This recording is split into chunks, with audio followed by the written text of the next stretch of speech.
All rise as we bring into session the newly crowned Church of Ryugi Bakugami under the worship of our Lord Tegasword.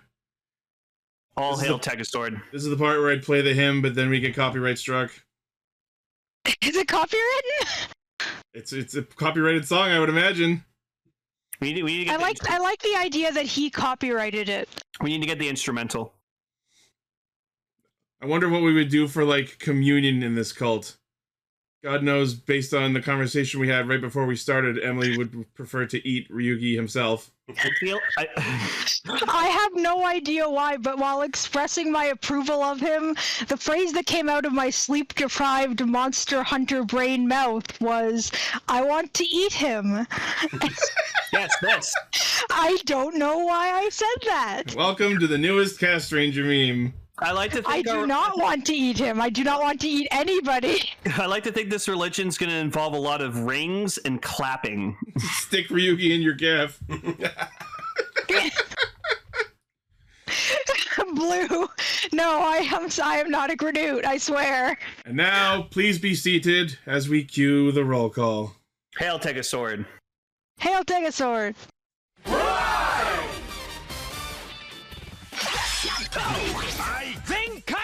Connect. Loading. Broadcast.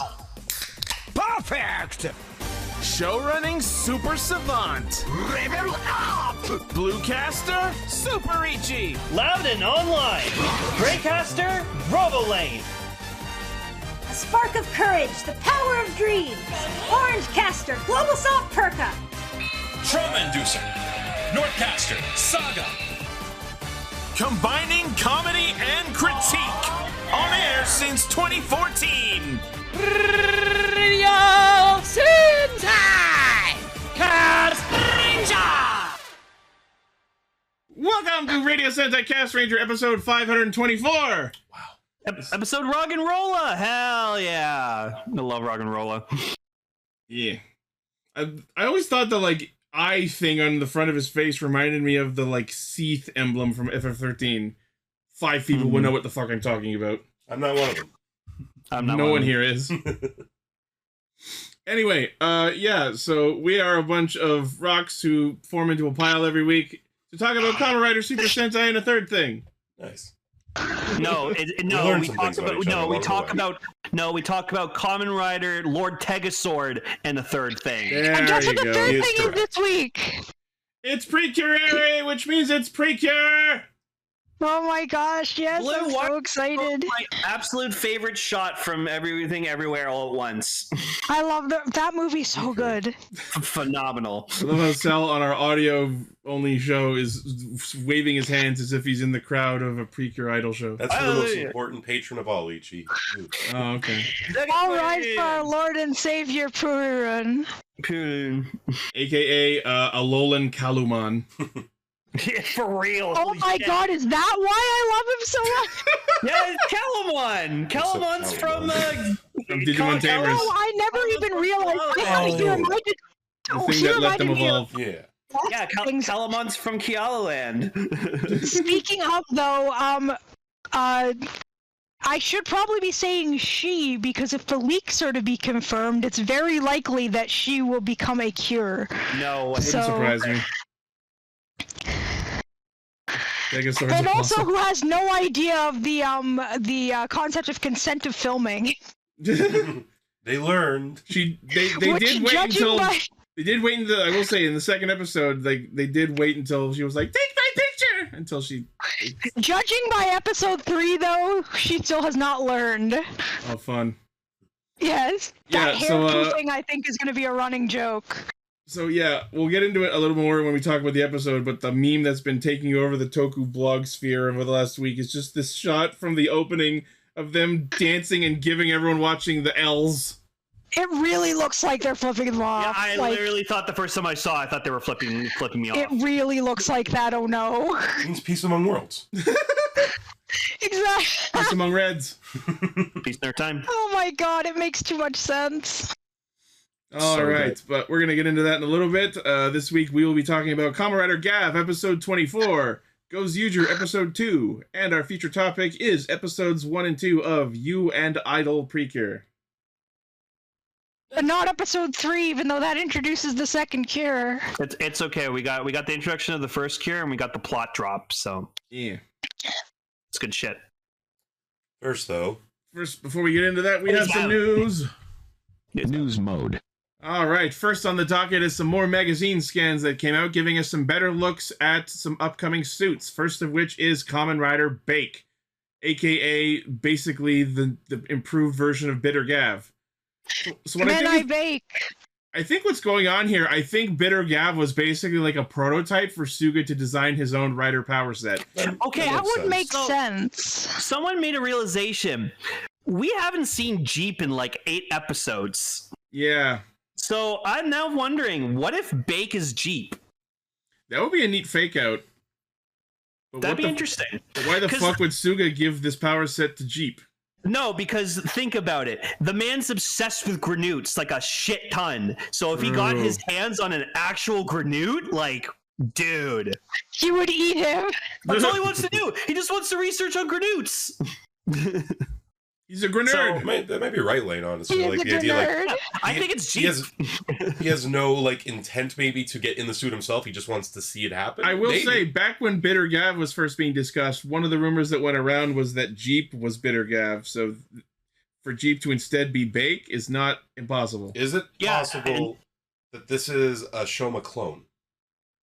No, they would have the Bitter Gavv built on Bitter them. Gavv's the Shoma clone. I don't know, maybe got a new one. But no, I like to think Dr. Sugar may have convinced Jeep to like be researched on and become a rider, because Dr. Sugar would be like, you can take out Gavv. You can defeat Red Gavv for killing your sister. Yeah, but even though they're very similar, we're going to go to the next scan just for a sec. So Bitter Gavv also gets like break cookie form. Oh, well, there. Okay. Yeah, that's why. That's just Kamen Rider Bake. Yeah, you have to look real hard to realize that this is not Bake but Bitter Gavv because they got the different belt. It's the exact same design. Yeah, it's the exact same form, but apparently like both Bitter Gavv and Bake use break cookie. And also, let's just take a moment to look at break cookie like in the corner of this first scan. So like we saw it's like opened like little cat form looking thing earlier, but looking at the like closed form of the Gochizo, those fucking eyes are haunting. Cool. They're pretty cool. I like it. Yeah, it's pretty devastating. Sorry? That's cool. It said magnify. Oh, yeah, hold on. The Hull! Magnify! Fucking Nero. Love him. I love Nero. Multi-window is a pain. You got this, Captain. It's like the most evil-looking cookie I've ever seen. Yeah, look at this thing. Yeah, that looks like something It's from like a Goosebumps sunken cover. red eyes with shadow over them. It's fucking haunting. The last cookie in the box. This cookie will break you. That's why you don't leave your. That's why you don't leave your cookies baking in the oven for too long, kids. No, I like this form. I get you guys I like don't. it too. I like it. I don't I like like the it color too. scheme on it. I've said that before, but Well, yeah. it's a cookie. What more you want? Sure, but like most cookies aren't that bright a shade of brown. You'd be surprised. It depends. It's a lightly baked cookie. I think it would look better if it looked more like, you know, the darker shade of brown most like oatmeal cookies are. You know what I mean? Is he an oatmeal cookie? I have no idea. He's got a He's chocolate chip. He's some kind of cookie. I'm gonna say chocolate chip just because like the black specs, spots. the specs all over the armor tell me probably chocolate chip. If it's an evil rider, it should be oatmeal raisin because nobody. Oh no! Don't diss raisins. No, Honestly, I don't diss raisins. I just don't like oatmeal raisin cookies. No, I think chocolate chip makes sense because of his narrative proximity to Valen. Yeah. Yeah. Oh yeah, so it's chocolate chip. Okay, that makes sense. Is it dark chocolate chip? Maybe, I don't know. Pretty dark. But yeah, so going back to this second scan, the other thing we have is a better look at Bitter Gavv Baki Baki stick. I love looking. this. I love this suit design, dude. It's sick. The If helmet's I didn't know this was a snack food, I'd actually say this is one of the more interesting designs I've ever seen. Yeah, it's fucking hickory sticks. it is. It's hickory sticks. It's just hickory sticks. It's potato sticks. It's probably meant to be a no copyright version of Jagariko, which are super good if you haven't had them. I honestly could be also convinced that this was like a French fry form. If you told me it was French fries, I'd believe it. Right? It's like I said, it's another. I mean, Jagabee. I meant Jagabee, not Jagarico. They're like they are basically French fries. Just you buy them in a bag. They taste exactly like crispy French fries. They're amazing. Please purchase them. This is not sponsored by Calbee, but it'd be cool if we were.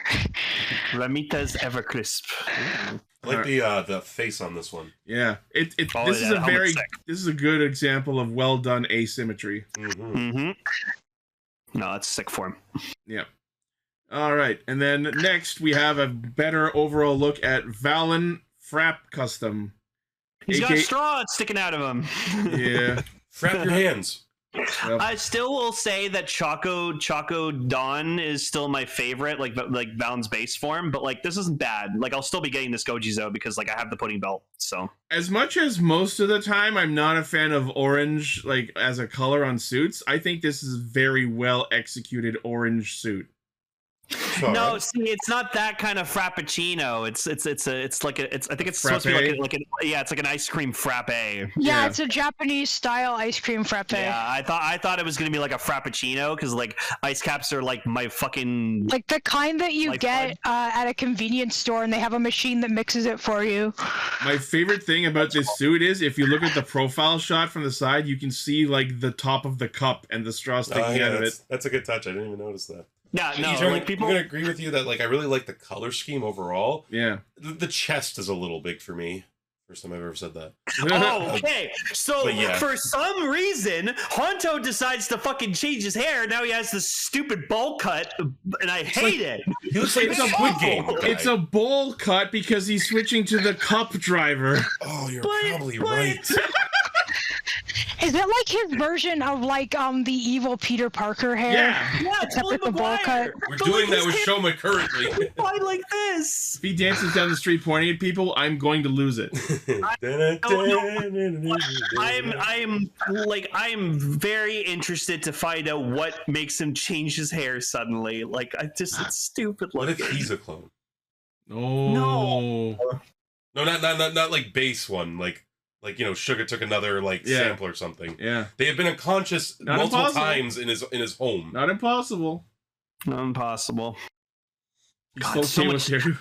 God, that picture Decker just posted. So much chocolate on that fucking photo. Chocolate. There's the white chocolate fucking gun. There's Choco Dan. There's Choco Dawn. There's the frappe. There's the chokehold. Land of chocolate.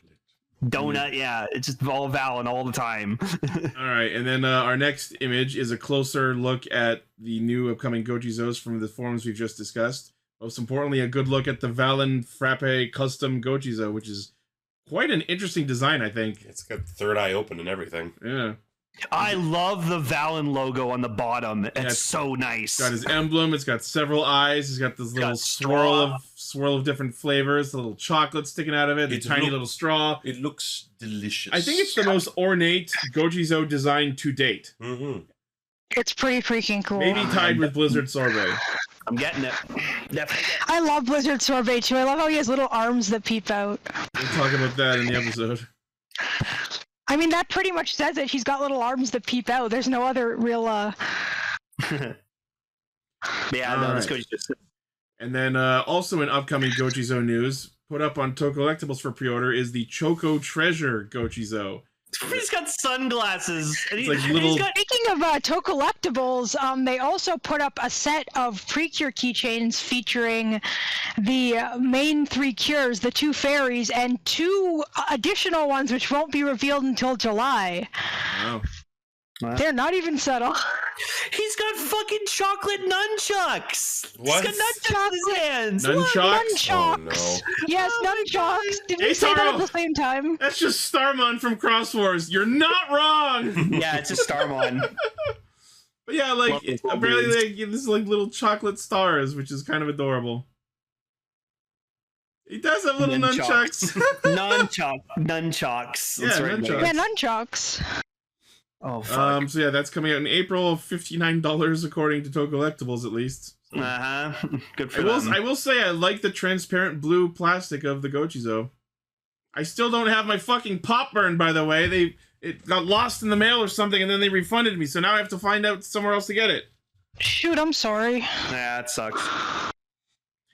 All right, moving on. Have you ever wondered what Yamigashi tastes like? Well, you won't have an answer, but you'll be closer than ever before. You can have plastic. That sort of looks like one. They're releasing a replica of the Yamigashi and the box they get sold in. This is stupid. Really? Wow. Now's when you say that? Looks No, over at Burger Morpher. Perfect. Because it doesn't look like the dark candy, because the dark candy is like a gelatinous object. So they should have just made it like look like they should have made it like rubber. The funniest thing is that you actually like it's like one of those like toy puzzles that like little kids get in school. Yeah, wait, hold on. Are you saying this doesn't come with the candy? No, that's supposed to be the candy. That's What, supposed the whole to be thing? the candy. It's like a plastic representation of the candy. Like, I'm with you. This sucks. Well, No, yeah. This is stupid. How much? Okay, $35. That's okay. But Can you use it for something? Like, You just put it on your desk and show it. I mean, it's a fun little like desk piece, yes. But yeah, I have no idea what the toys are called, but this reminded me of some toy I had in school growing up where it was like I know what these. you're talking about. Yeah, I know like what they it's were called, different but- colored and you like click them together and then make boxes out of them. Yeah. do you know what? You know Goddamn. what did this? You know what did this right? Gaim. They released like an actual like Helheim fruit, and inside it came with little candies that were supposed to taste like what the Helheim fruit was tasted like. Why So would they that give you was smart. something that was supposed to taste like something that has been clearly made into an allegory for drugs? not the Well, no. first time I've seen this kind of thing. I feel Can't you dark get candy- like gum fruit candy and like? Oh yeah, and you can get like sensu beans and. No, I don't want drugs. Drugs are It bad. sounds like you do. No, drugs are good. Drugs are bad. Drugs, which Ask are your good, mom. which are bad. I'd like Drugs. They should have had Ask it your include, mom like, and ask your dad. They should have they should have had it come with some like candy that was like black licorice candy or It something. doesn't even need to be edible. Drugs Just something taste in bad. it. Wait, Atar on the Discord says Pokemon Soul sells rare candies. Is that for real? That's fucking awesome. That's dope. You eat one and you age a You year. age a full year. You just eat one and you just hear. Give me 90 of those, please. Wow, why did my attack go down? Oh, my speed go up. got reduced. Shit. I learned strength. Anyways, this is stupid. No one buy it. It's, you know what this is? This is like the equivalent of when they released like the Zaya spec, and it was just like a hunk of metal for like $200. It was the stupidest thing they ever did. Ironically, someone will store their drugs in this. I might as well use that $200 to buy actual AI glasses. The only person that will buy this is Keizo, because Keizo buys everything. Keep your weed in this. You know what? Someone will do that. Lane, actually, I know think I'm gonna buy someone this. will do that. Use the fucking Yamigashi box to store weed in. That's fucking perfect. We're in Canada. No. It's legal here. You don't need to buy this as a box to put shit in. Stupid. Anyways, next story. We could put a flea in the box. Oh my god. Okay, next. In Fi's news, they're doing a 20th anniversary complete selection modification of the Muse driver. Cool. That was a Very cool belt. cool. Cool rider. Was that the thing we saw? Like, Ichi showed me like a musical number from Fi's. This is not this is only in the anniversary Oh, movie. okay. Yeah, I showed Cell the Fi's Hyper Battle video because the Tegasword hymn reminds me of the Fi's opera. Yeah, the user of this belt was weird because like she was about to like henshin and then she's like gets all embarrassed because she thinks she's like stripping down naked and she's like, "Don't look She's at me!" not. And they're like, "You're not. You're putting on anything more than anything else." And she's like, "Oh, you're right." So Anyways, yes, cool suit, cool belt. there's two sets of this. One is just the phone, and the other comes with the belt. Yeah, the henshin number is 666. No, actually, yeah. I was trying to remember which one's which, but yeah. So yes, this is from the Fi's 20th anniversary Paradise Regained film.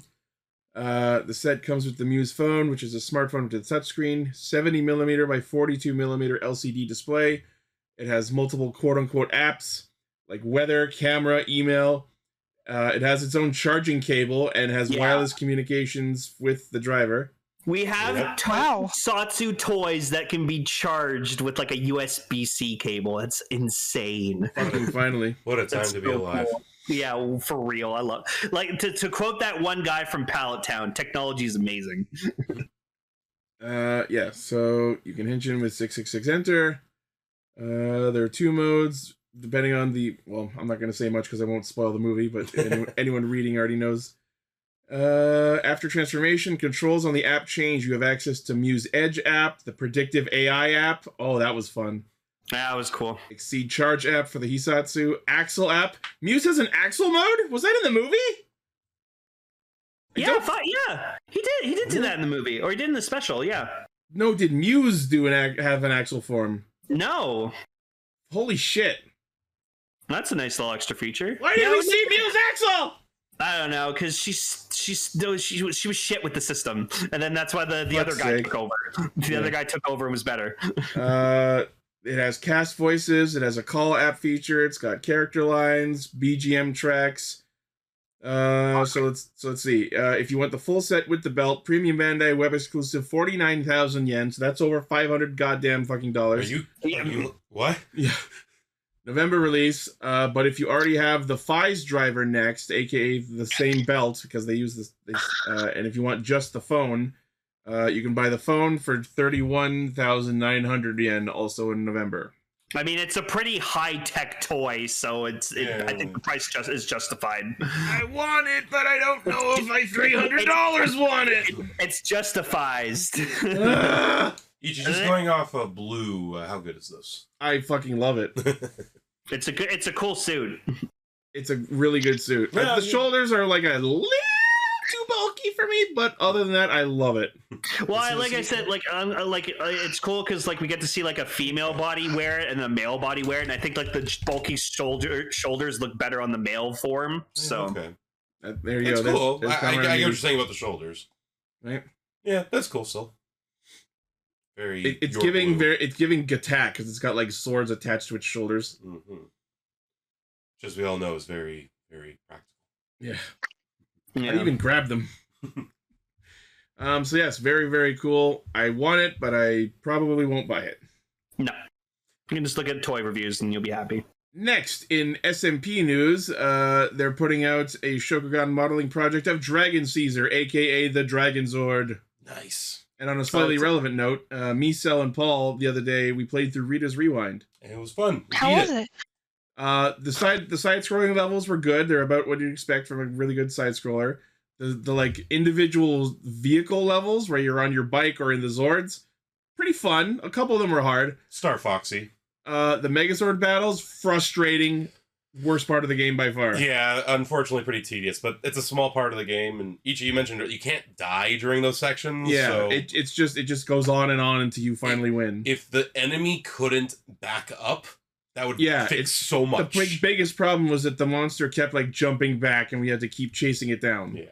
Aww. But there was a really cool boss fight where you fought the Dragon Zord. Yeah, that was cool. Bring it back to this. Play the game; it's really like good. Evil, lots of fun stuff. Yeah, it's like while the Green Ranger's evil. Yeah.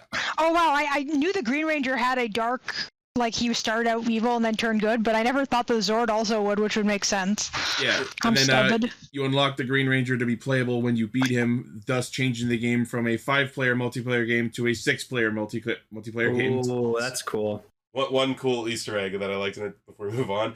There's this part where you're going through like this toxic waste area, and you can see in the toxic waste, you can see 4 turtles frolicking around in a certain kind of ooze, if you will. Yep. That's pretty funny.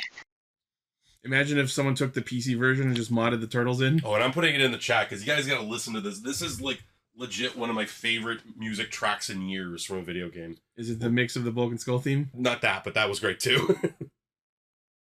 Anyways. All right, while you pull that up. So yes, Premium Bandai posted images of the Shokugan modeling project Dragon Caesar clear color version. So this is a transparent version. Yeah. I thought it looked a little different. I've never been a fan of like clear color editions and stuff just because like it takes away from like the originality of it. A little bit. Oh god, the American Dragon Shield, so bad. Yep. The American Dragon Shield, like Jake Long? No. So in like when they use Sentai footage, it's like a nice looking dragon shield, but when they use like American footage, it's just this like cheap looking dragon shield. It looks awful. Itaro posted a shot of the American Shield in the Discord. Yeah, it looks bad. So yes, this is a re-release of the Super Mini Blood Dragon Caesar, but in a transparent color, continuing the line that started with the Daizujin clear color version. Version. Using components from previously released Daizujin, you can now form Goryujin and Zyutei Daizujin, aka the Mega Dragon Zord and Dragon Zord fighting mode. Nice. Which is not in the game. Yeah, sadly. Maybe one day DLC. Yeah. That was always my favorite look for when they combined. Yeah. Premium Bandai web exclusive 49.50 yen May release. I guess 49.50 yen for the Dragon Zord is pretty damn good. Yeah, actually.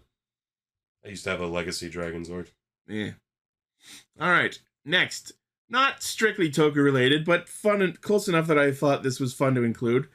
From Bandai Tamashii Nations, they posted images of the Chogokin Mach 5, aka the car from Maha Go Go Go / Speed Racer. Oh, it's such a cool car, man. Iconic. I love that the article describes it as the world's most famous supercar. I think that's argumentative. Yeah, honestly. Yeah. I think that's debatable. So the item... in a good way. Oh, it has the fucking saw blades coming out the front. That's so sick. Must stand absolutely still for the picture, so that way the picture can be taken. Oh yeah, you can display it when it's doing like the jump mode. I can't tell you. So like I'm autistic as fuck, and I love like sound effects. So I love in Speed Racer, you just hear like the like every time it does like the jump. I love that sound so much. It's so cool. So the toy is 1/18 scale compared to the actual vehicle, 270 millimeters in length. Comes with fully painted and posable figures of Go Mifune and Michi Shimura / Speed Racer and Trixie. You know what I was hoping? The trunk opens and the kid and the chimp are in the back. Come on. Yeah. Those figures look good. Yeah, these look nice. They got the style that a lot of old school nerds are gonna love this. Oh yeah. You know? Oh, Spritle and Chim Chim. That was it. The item comes with a special display base. It features the title logo and you can display it as if it's jumping. There's that shot of it there. You can also display it in a dedicated display case made of hard plastic as an option, and it has 7 secret features that can be recreated. Auto jack. The 4 auto jacks extend from the bottom of the vehicle to recreate the jumping scene. Belt tire. All 4 wheels can be replaced with belt tires for driving on rough terrain and rough roads. Cutter. The cutter device built into the bottom of the vehicle is stored inside by folding the shaft without compromising the Mach 5 beautiful form. I think that's the saw blades. Yeah. Defensor. A clear defensive shield attached to the body with a built-in magnet and covers the cockpit. It's bulletproof and waterproof. So Are we still talking about the toy? No, this is what the car has. Yeah. Evening eye. Night vision device that illuminates the darkness. So headlights. Yeah. It's a little smelling your own farts there, guys. Yeah. Is that the Mach 5 if it was a transformer? Holy shit. That'd be cool. Frogger. The frog device diving equipment opens the rear hatch to reveal a periscope. Sadly, you can't immerse this item in water. You said it was waterproof! And finally, Gizmo. The hatch in the hood opens to reveal the bird-shaped mecha, Gizmo. Yeah. That was the thing. Neat. We need those to old talk school about, animes. I wouldn't mind checking. We need to talk about the speed. We need to talk about the Speed Racer movie, man. So this item costs 55,500 yen, releasing in September. Yeah. Okay. Yo, do you know what you need to do after this? Make a fucking sold Chogokin Triad. That'd be sick. I realized why it costs what it costs. Why? 55,500 yen. Go. You bastards. That's awesome. That's clever. You God bastard. damn it. But yeah, iconic bit of automotion. It's a sick car. Yeah. Fiction. These are good figures. Do they come with it? The figures come with it, yeah. Okay, cool. All right, and in true Castranger fashion, we're going to end the news with a sad story. Oh, God Oh no. Can we do the sad Those stories first next time? I told him that. I wanted to do it one last time for the bit, but I'll try for the future. Okay. And there were other stories, but Gar wanted to save those for when he's here. By the way, Gar's not here because he's not feeling well. Yeah. Oh, I hope he's okay. Yeah, he's just got a bad head cold, he said. Singer Nobuo Yamada, also known as Nob, N-O-B, revealed that he was diagnosed with kidney cancer. Oh, no. Oh. That's a bad one. He's notable for singing a bunch of theme songs to a bunch of shows, including Bokenger, Gozyuger, and Super Sentai Psycho Battle. Oh, he did the Amazon's film theme. Yep, Amazon's Last Judgment film. Oh. He was diagnosed 7 years ago. Yeah. He also did Pegasus Fantasy and Blue Forever from Saint Seiya. So apparently he was diagnosed 7 years ago, but continued to perform despite said diagnosis. But now, due to health reasons, he has canceled his upcoming performance in Mexico and at the Taro Kobayashi Festival. Unfortunate to hear. Hopefully he will get the medical attention he requires, and hopefully he will make it through. I love the Gozyuger opening. It's a fucking sick song. Yeah. What if we donated our kidneys? I don't remember the Bokenger or Gozyuger opening too well, but the Super Sentai Psycho Battle theme is a banger. Oh no, the Gozyuger one's like Tenso. Oh yeah, that one is fire. No, it's fucking amazing. Get well soon, Knob. Yeah. That sounds like an insult the way I say that. Yeah, that's it does. He called himself Knob. You fucking knob. It's clearly like a Japanese. What's his nuts? Steven Tyler. I did kind of get that vibe from him. He does kind of look like Steven Tyler. I almost said Liv Tyler. It's like, no, wait, that's the daughter. It's Japanese Alice Cooper. I injected cocaine into both my eyeballs. Yeah! Roxo? Oh, Robot Chicken. All right, and that is the news. Cool. Gap time.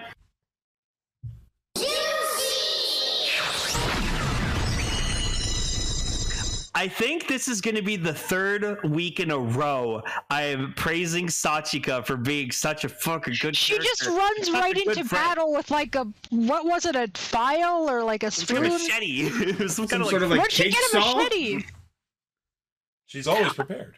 Well, it's probably like a tool because she does like jack of all trades jobs, right? So it was like some sort of saw, and the only time I ever remember seeing another thing shaped like that was in that one level of Super Mario World where you've got the flying Yoshi. So not only does she now know that Shoma's Gavv, not only does she know that Shoma's Gavv, she also had like a phone call with Honto and was just like, "Yeah, you're the chocolate rider, right?" And she's like, "I've watched television. I know tropes. It could be literally fucking nobody else." He thinks Shoma told her, and then it's like, "No, I just kind of cut everything together," and it was just like, "You're not slick." Yeah, no. So that's great. Like, she wants to go help him when he's like fucking like injured and stuff like that, and just like and then also like at the end of the episode, she like posts a picture like clearing up all the shit that like Shoma's the bad guy. So it's like it's just wow. I don't know who said it, but someone either in our Discord or on Twitter basically summarized saying this show is about Sachika and her 2 adopted children. Which is great exactly, and she gives them all nicknames. I love it. In this episode, she adopts Lakia, so now she has 3. Yeah, she has 3. Lakian, as she calls them. She's also got like super instinct, because how does she keep finding them? She is like there's like stupid amount of plot convenience in the amount of time she happens to like find him, even though she has no godly reason to be able to find them. Yeah, she's driving her bike around. Wait, no, I figured it out. It's because she can only drive where she can. She can't go any further than where the filming barriers are. Oh, you're right. No, that's why it's always in these shows, like these characters are like somewhere, and then like the other character happens to stumble upon where they are in like just the right time, and I'm like, okay, sure, bullshit. That's where we draw the line. The bike chase is pretty cool though. Apparently, the fucking Vrocan field can like Space Jam stretch and like slide under shit as it like Akira's its way under a construction vehicle. And I thought Shoma was gonna try. He didn't even try. Stands the reason he could do that. He's gummy. Yeah. Yeah, it's candy. And then we see that Bitter Gavv can turn his bike into the fucking cannons too, which is badass. Cannon off. Yeah. Well, actually, not. Wait, did they? No, I don't think Gavv didn't use the cannons. Bitter blasted him all over the place. He should have. Bitter blast him. Yeah. So yeah, he gets downed, and then meanwhile we cut to the B plot where Kataro, Valen's friend, leads him into what is so obviously a trap, but Honto's a fucking moron. No, he's not. He's just trusting. His name is Honto. It means, like, actually. To be fair, yeah, it was his friend. Well, I mean, I guess that would be Honto with an O. Ichi, if I asked you to come outside right now, for instance, would you suspect this? And he gets Game & Watched. Yeah, and I love the energy as he's in the oil and he looks up to, or the ink or whatever, and he looks up to Kataro and he's like, so yeah, we're like not friends anymore, if that wasn't obvious. Also, he paid me to like lead you on. So to know that my friendship is worth less than like 30,000 yen or however the fuck much he paid him. We need to get the dragon sword. Yeah, and then of course the guy who we all predicted was the monster turned around and pressed Kataro anyway. Yeah. So yeah, he like tries the henshin into Valen, and then like he gets ink on the Valen cluster, and you just hear it go like Seto Choco, Seto Choco. I'm like, oh fuck, the battery's dead. But then we get we see Chocold he just goes like, no, fuck this, and he like busts Chocodon like out of it, and you just see it die instantly, and I was like, oh my god. Before that though, I think one of my other favorite shots was like all of his other Gochizo get like scattered into the ink, and I'm like, oh no, Pikmin can't survive in liquid. So yeah, Wasn't it also, it was his friend, right? The octopus Granu whose friend was like the mushroom one. Yeah, he made a reference to like the other slimy Granu who was the one that Valen killed when he debuted. Yeah, so there's a connection there. That's interesting. But yeah, so he henshins into like Dark Valen or Valen Chocold form. And again, it's cool. I feel like they could have done a bit more with the design, but like I don't hate it entirely because I already liked the base Valen suit, so they added these little like kind of like black details on it, and I enjoy it. And it's apparently a much stronger form. It's basically like Valen Chocodon, just like on it's 10 like a times super stronger. base form. Yeah, exactly. I will say, like, it is obviously I like it better than Chocodon form. He's gonna put QR codes on him. I also think it's like not different enough. I don't hate it, but like I feel like they could have done a little more with it. Yep. Yeah, the Grenade design's not bad. It's an octopus. Cool. I mean, I was actually wondering, is it like an octopus like enveloping a whale or something?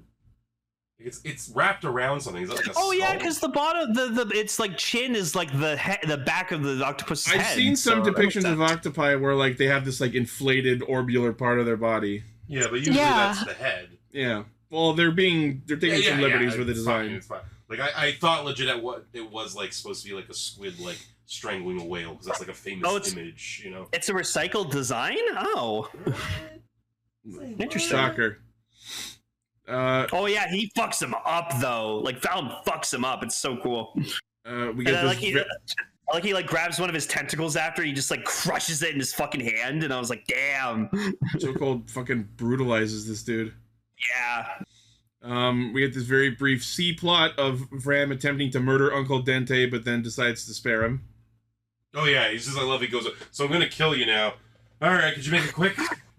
No, but I like jokingly I was thinking, because he's like, all right, well, if you're gonna kill me, can you at least like look after Shoma for me and like make sure to help him with stuff? And I'd like to think just like Lakio was just no, I don't want to do that. Okay, you can live. All right, Shadow the Pudding Hog. Shadow the Pudding Hog? Yeah. Yeah, Rocky is dead fucking... He's the edgelord. And I just love that Dente's like, snacks shouldn't make people sad. They need to make people happy, or something like that. Yeah, that was pretty funny how he said that. Or something like that. I don't fucking know. Humans are dumb. It's also, I don't know, snacks, they can make you happy in the moment, but then you feel really sad after. Yeah. Depending on your digestive system. I will say though, like they like freaking the way they talked about ice cream in this episode. They're just like, oh yeah, like people tend to eat ice cream when like they're not feeling well and like they're feeling down. And ice cream is like the ultimate like therapy. And I'm just sitting there. I'm just like yeah. Ice cream does make everything better. You know what I think would have been a funnier way to introduce ice cream into the show? Where it's like, I'm full from eating other things. I don't have any room in my stomach to eat more food or snacks to spawn more gochizo. That, I know what to do. We'll feed you ice cream. It'll fill in the cracks between the food. Oh. No, yeah, that's a question for everyone. When you have an ice cream cone, do you lick your ice cream or do you bite your ice cream? Do you want your teeth to freeze? I bite my ice cream. What kind of ice cream? Like if it has something you need to chew. Yeah, sure. No, but I bite my ice cream on my ice cream cone. You swallow. Very good, Decker. I lick the ice cream and then I eat the cone. I am literally a vanilla person. You don't eat ice cream. I like vanilla ice cream. I don't seek it out. The funniest part was actually that the ice cream scoop was so freaking tiny and like half melted. Yeah, it was like a free sample size. I love also going back to why Sachika's a fucking boss. She like goes to like the truck, like the empty truck is like the operator like ran off when she saw like Dark Shoma like fucking being evil.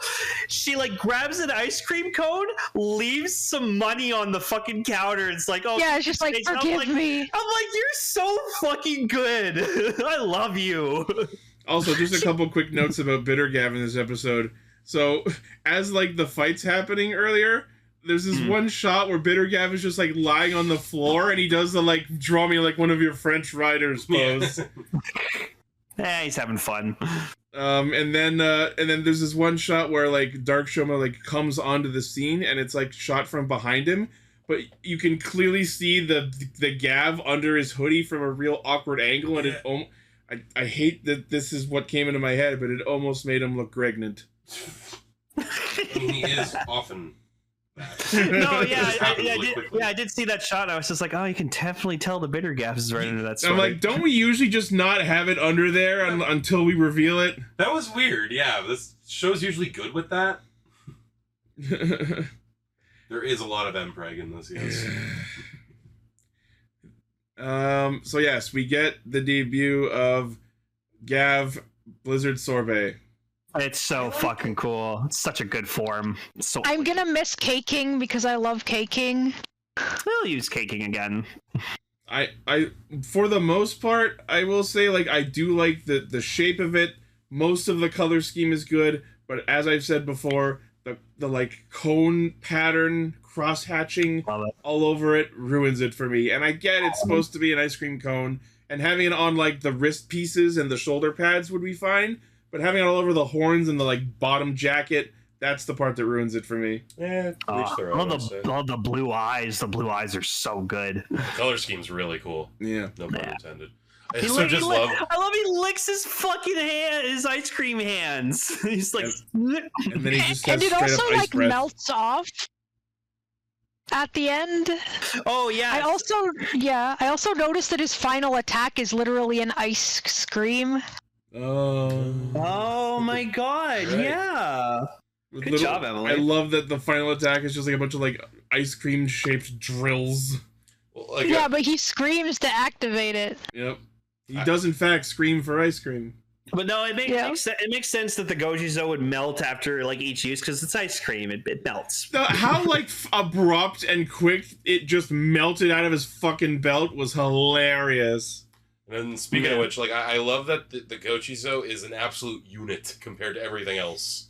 It's like, holy shit, you could stop a mugging with that thing. And it's also the alpha Gochizo. And it's also hilariously awkward how he just like sticks it in the Gavv, like it's poking out of him in a very suggestive and awkward way. Apparently has a roulette power where if you win, you get stuff. Yeah, and then he did the attack.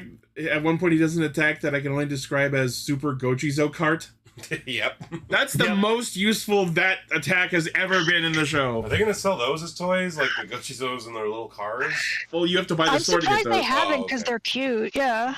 I like them. It comes with the sword. Oh, I didn't know that. It comes with the sword. Must have missed that. Yeah, so Gavv beats the shit out of Bitter Gavv. And then, yeah, as we said earlier, Sachika tweets the battle. And it was so fucking funny. Like, right after she tweets it, she gets a text from Honto. By the way, just letting you know, I beat mine too. Yeah. I had this whole other B plot. It was awesome. You guys didn't see it. It was cool. It was for me. It was my character. Yeah. People can have adventures on the same day. Yeah. Who knew? They can.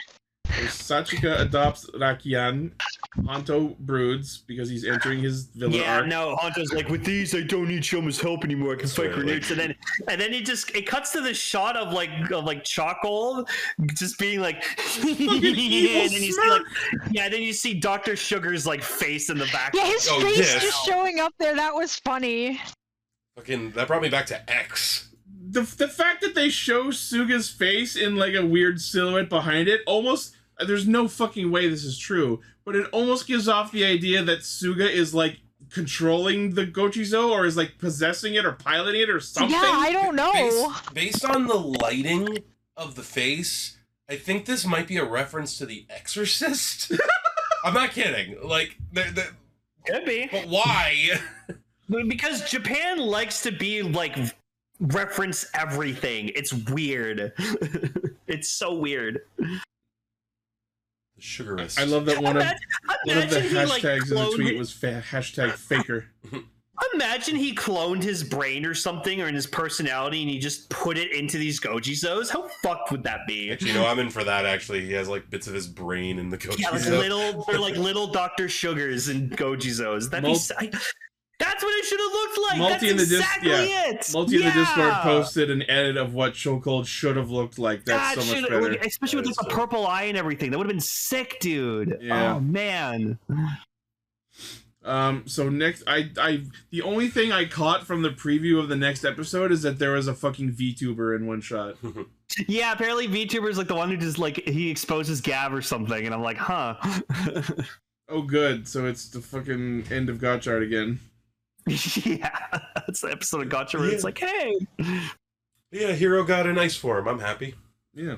And then like the eye catch at the end, it was the base and it cuts down and it's just Sorbet and one other Gochizo, and then Sorbet just knocks the other Gochizo off screen. Ugh. And I'm like, get the fuck out, it's my turn now. I'm the main gimmick. You guys were asking how everyone eats ice cream. I gotta admit, that is how I eat ice cream. Just stick it right in your belly button.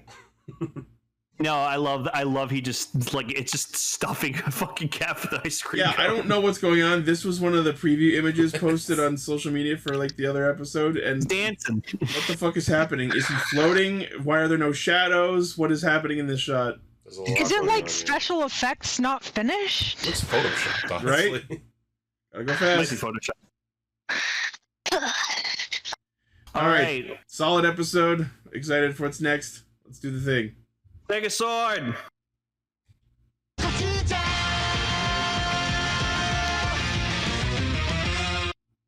Let us pray. Wow. What a fucking solid episode 2. We can't forget about the idol guy either, though. He was freaking great too. Oh, Blue, we'll get to everyone. So first off, that opening, holy fucking shit! It's one of the most entertaining. One of the most entertaining openings I've seen in a Sentai in years, man. It's so good. The video is so good. And the song is really good. The song's great with the visuals. The fucking shit with the cutouts. Why do they have standees? I don't understand. No, I don't get it either. The seamless editing where they go from their human forms to their ranger forms, and they're switching between the cutouts of them. It's fucking amazing. It's I don't understand. Anyways, they need to sell these Gozyuger cutouts because they will make a shit fucking ton of monny off of these. My god, you think they'll make a lot of money off the cutouts? They're talking in the chat actually that it makes sense. It's because they're full of themselves. That actually, I love that idea. Yeah, they bought their own cutouts. They're flipping you off. It's so good. There's that one shot where you see all the villains and the mooks all fucking dancing to the song. It's so good. And yeah, as we mentioned at the top of the episode, the most memed shot of the whole opening is them pushing their standees down and doing this fucking dance where they've got both their hands in like L poses and just like doing the fucking like I don't even know what to call it. That dance where you like your legs go up and down to the sides. It's like a Russian the Pennywise dance. Actually, that's what I'm thinking of. Well, no, it reminds me of the Fortnite emote "Take the L" because you do that too. But I fucking hate that emote. It's so toxic. Well, these guys are toxic. So yeah, there we go. There it is. That's the dance. Yeah, they kind of are. Can I throw some cold water on this? Mm-hmm. Yep. I thought the opening was fine, but like the song's fine too. But I'm just, it's not Boom Boonger. It's not King Oger. It's not. It's definitely not King Oger or Boom Boonger level. But I still enjoyed the hell out of it. I think it's nice. It's nothing wrong with it. I just think it's neat. I'm like it's too anime sounding for me. You know? That's what I was saying. It sounds like a slice of life anime. After what we just saw in this episode with the goofy antics, it's fine. I think it matches the show's energy perfectly. It does. Not taking anything away from that. But music is subjective. Sure. Also, yeah, fucking Tekasword also fucking That's the gets fucking like talk to the hand shit right at the end. Ichi hates when the mech dances. Yeah, I'm like, oh great, it's Go Buster again. I'll always remember like also happy 10-year anniversary, Go Busters. Oh, really? Shit, yeah. I like quickly just like I remember when like me and Ichi just finished Gokaiger because like we were just getting into watching like Sentai Yearly and we were like, oh, Gokaiger was so good. And then like we saw like Go Busters and we're like, what the fuck's this? This could be interesting. And we were just like, we had such a fun ride with Go Busters. It was so good. I think you're saying Go Buster's 13 years old, not 10. Oh, it's 13? Oh, my bad. Let me check. That's the year 13 years old. Oh yeah. Go Busters is like 2012, like 2011 or something. Yep, February 2012. Yes, I meant 13 years. Yeah, happy 13. Now you have to take back that tweet. I do. Yeah. So. Yeah, the opening's good. I love that. Like, there's this one shot where there's just like a field of the ding dongs, and then there's just one gold one randomly in there. Yeah, that's the leader. But then why is he like off to the side and in the like middle of the crowd? Because he doesn't need to be front and center to be leader.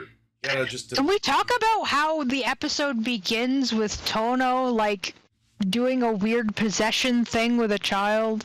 He's doing that thing where it's like, if you do this, your face will stay that way. Oh my God, yeah, that's gonna be our meme face of this season. I can tell. It's like, sir, stop making that face to a child, please. Oh yeah, he like rolled his eyes back, and I'm like, ah. Yeah. It was scary. Really it looked possessed. Gotta give him that. I thought you were gonna comment on Haru's half-assed fucking recap. Oh yeah. Okay. I kind of like this aspect because again, they're playing it funny. I do like his just, I don't give a fuck. And this should happen, and that should happen, and I don't know.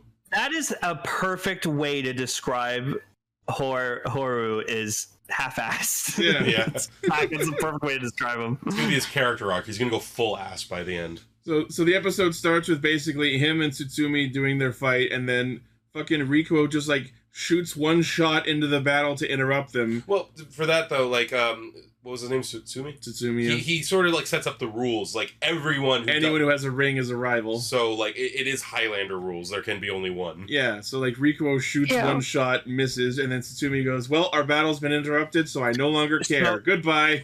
So wait, if this is like Highlander, does that mean like a quarry is like holy ground? Like you can't fight on holy ground. You can't fight in a quarry. It's the opposite, actually. There will be no Sentais fighting in a quarry this season. No, the cafe it's all oops, all rings. The cafe is holy ground. That's why Ryugi bought it, because he's going to convert it into a temple. I think you're right, actually. This lion gun, I love and hate at the same time. Like the design of it is awful. It's but the worst gun ever through all of Sentai history. I fucking hate it. The only other gun I can think that's what's wrong with it? The fucking hand sticking out the side of it. No, it reminds me of fucking Beast's Magnum from like. It's half that and half Tatagami Lyo from again Go Busters. Like I like the sounds it makes because when it shoots, it sounds like a lion roaring, which is pretty fucking cool. Yeah, obviously they're gonna do that. But it's just a bulky blue lion shaped like a gun. It's stupid. It looks like you're grabbing it by the tail. I mean, that's probably the point. You're grabbing it by the tail for sure. I hate it. Which is unfortunate that this is our blue. Not a fan. Okay, so. Can we? Okay, yeah. So there's Cassio's bear. One of the mooks is named His name is Cassios Bale, and he's Fire Candle's best friend forever. And I love the picture. They have a secret handshake and shit, and it's best thing is that this is not one-sided. They both have Polaroid, photo booth pictures with each other. I absolutely love that. Yeah, they're real friends. We'll get into the giant mecha queen soon. I don't know why one sub decided to call him Cassios Bear. The according to what I've seen, it's Cassios Bale, which makes sense because I got it's Bell. Bear on my sub. Yeah. And his fucking eyelashes! Yeah, he's got eyelashes. More he visible. He has eyelashes, but no eyes. Well, the eyes are the little white dots in the black. Yeah, the little white dots of the eyes. Yeah, I guess they are. And we meet the sweet cake and knife guy now. Mr. Shining Knife and Miss Sweet Cake, voiced by fucking Tomokazu Sugita and Miyuki Sawashiro, two of my favorite voice actors. This is my villain for the series. This is my favorite character for the villains. I love the design of freaking Mr. Shining Knife and Mrs. Sweet Cake. Like, I like that. I just love saying that name. It's a fun idea too. Yeah. I love how it was in English. Like originally, I thought that their names were like that in Japanese, but then they just say Mr. Shining Knife. Yep. Stel, I'm really hoping you're with me on this one. So the monster of this episode was like number one treasure hunter. The treasure hunter, no one. And let's just quickly comment on the fact that the monsters of the week, like the name of the class of monster, is no one. Brilliant. I love it too. I love the fucking design of this monster. Like, it's so good. Like, he's got like a vulture shaped into a hat. His face is like a skull with like gold coins in the eyes. His hair is made of like gold coins and stuff. He's got like fucking like no one on his belt, and like he's got a crown around his neck. It's such a good design. You know what he reminds me of? It's a fucking Gangler from Lupin Ranger. Oh yeah, he does seem a little bit like one. Just put a say. Oh my god, is that the concept design for Shiny from Sweet Cake? That's awesome. What were you saying to me though, Lane? Oh, just saying, like, do you agree with me? Like, this monster design's fucking sick as shit. Oh no, yeah, I think it's cool looking. Like... Oh yeah, so it's because Hawk and Treasure, the Japanese words are Taka and Takara. Oh, so it is Hawk 2. Yep. That's later. But people are also commenting that he's apparently a Bokenger reference because he's a treasure hunter and he snaps just as like the Bokenger pose. I think the monsters are interesting looking so far, yeah. I just really like that he actually makes them do a treasure hunt. Let's talk about that, yeah. Okay, should we talk about the other thing first, though? Okay, so before we get to the monster and what he did, we needed to talk about the debut of Blue and Yellow. The first thing Ryugi Bakugami does... The first thing this motherfucker does in the whole entire show is fucking walk onto camera, deadlifting a grand piano, drops it down in the middle of a fucking battlefield. One arm, too. With one arm, and starts playing his church hymn praising his god, the Tegasword. Ladies and gentlemen, we have peak character. He's the best. He's going to be the best, most popular character in this whole show. Ryugi Bakugami is immediately the best character in the show. Not close. The energy this man has, Jesus Christ. No, and then like later, like he they go on they start doing their treasure hunt or whatever like that, and so like Horaru starts like he's so fucking awesome. He's digging for treasure using Tegasword.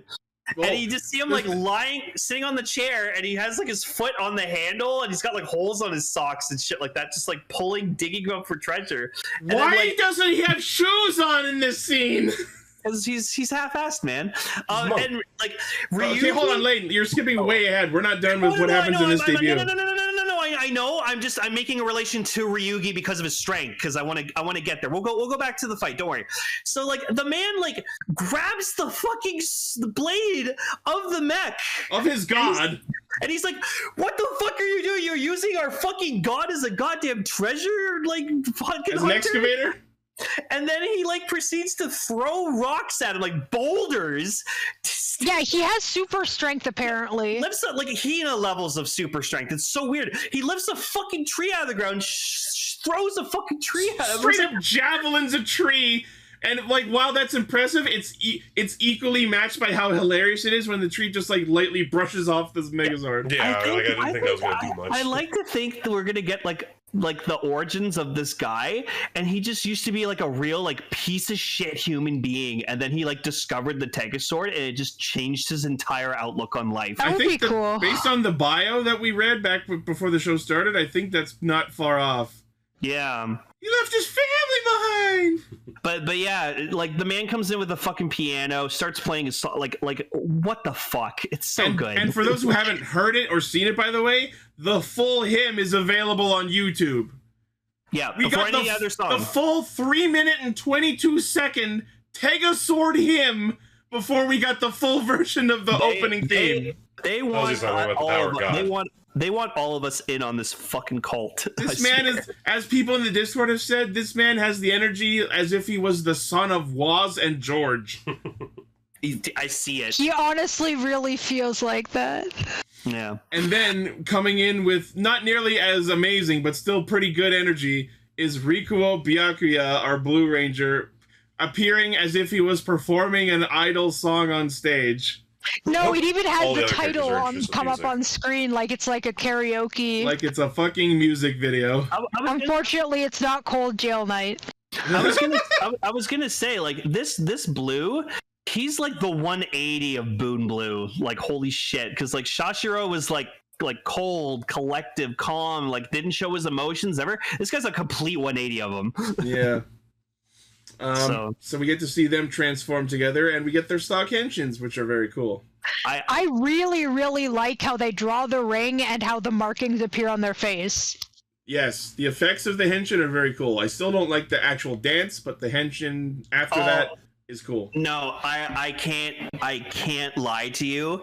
Watching all their henshins, like doing the standby with the clapping, I actually like do the clapping with them, like to the beat of the surprised. song. It's so addicting, dude. Everybody, like, clap your hands. I am definitely going to be picking up a Tegasword, like 100%. So like, was that ever in possibility you wouldn't? No. When we first saw the changer, I kind of wasn't into it at first, and then when I kind of saw everything in action, I know.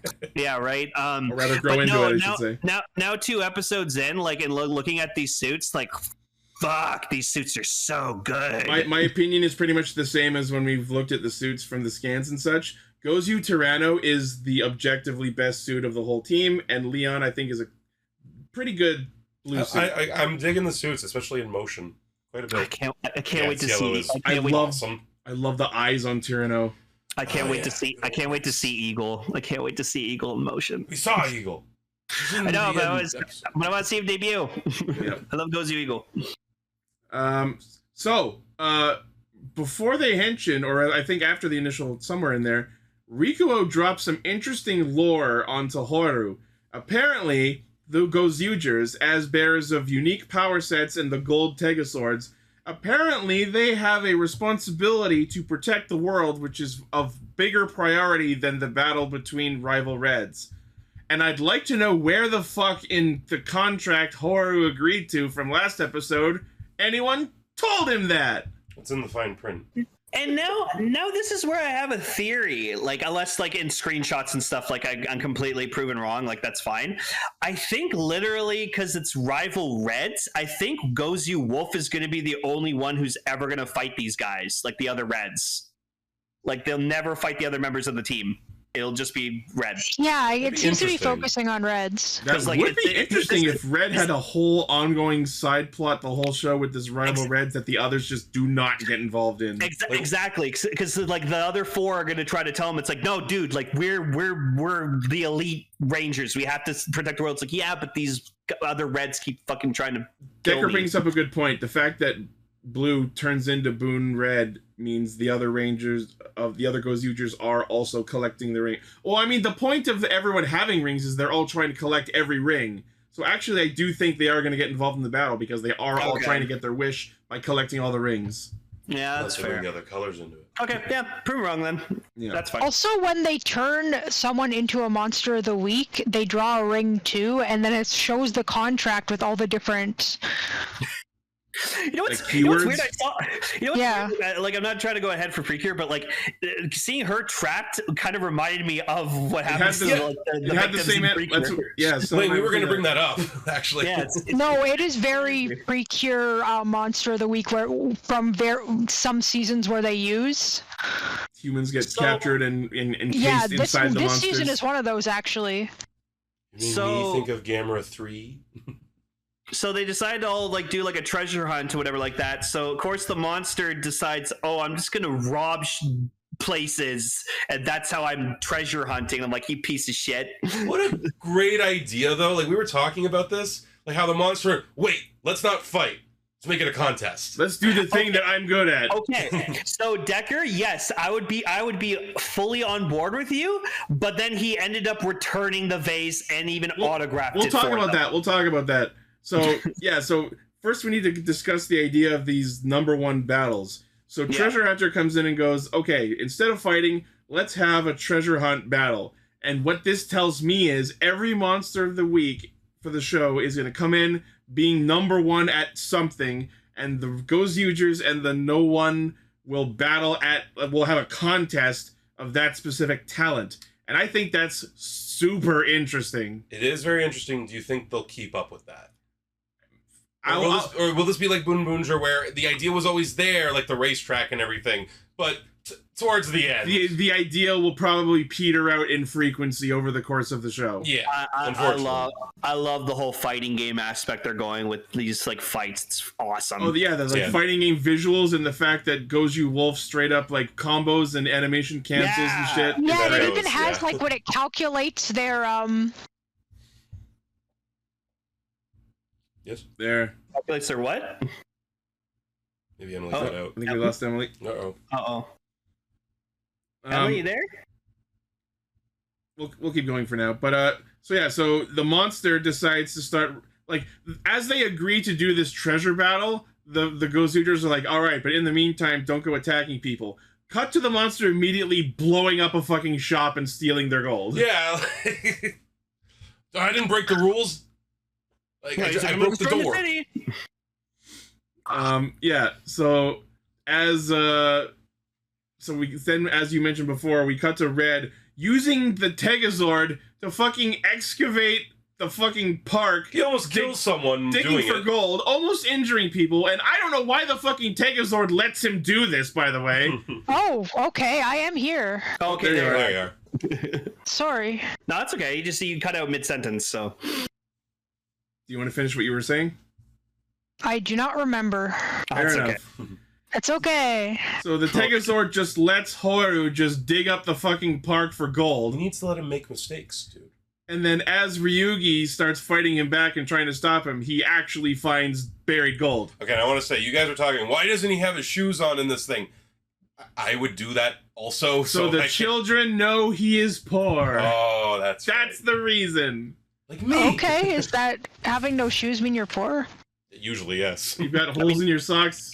Can't buy pay new rent, ones. So, he can't pay rent. He can't buy new socks. He's got to pay for his snazzy jewelry. Yeah. So I love that eventually, like, he runs into like the kid who's getting like stopped by this other like kid in the street, and like he goes up to him. He's like, "Hey, what the fuck do you think you're doing?" And he's like, "Oh, I'm just like preying off this other kid. Like the strong always preys off the weak." And he goes, "Oh yeah, so you wouldn't mind if I prey off you then, huh?" And he's like, "Oh shit!" He runs off. I'm like, "That was fucking awesome." I'm pretty sure I did that exact side quest in Yakuza 0. There's always a bigger fish. That sounds like a thing you would do. And what were we talking about? How Blue got his treasure? So Can we talk about this? So Horu goes digging in the park. Ryugi happens to find gold while stopping him. Which, by the way, did they just know there was treasure there? Well, yeah. Why was there treasure there? There was actually a buried treasure chest. There was ingots. Ingots, yeah. I say. And so it was fucking Rod Swanson's gold. Oh, you're right.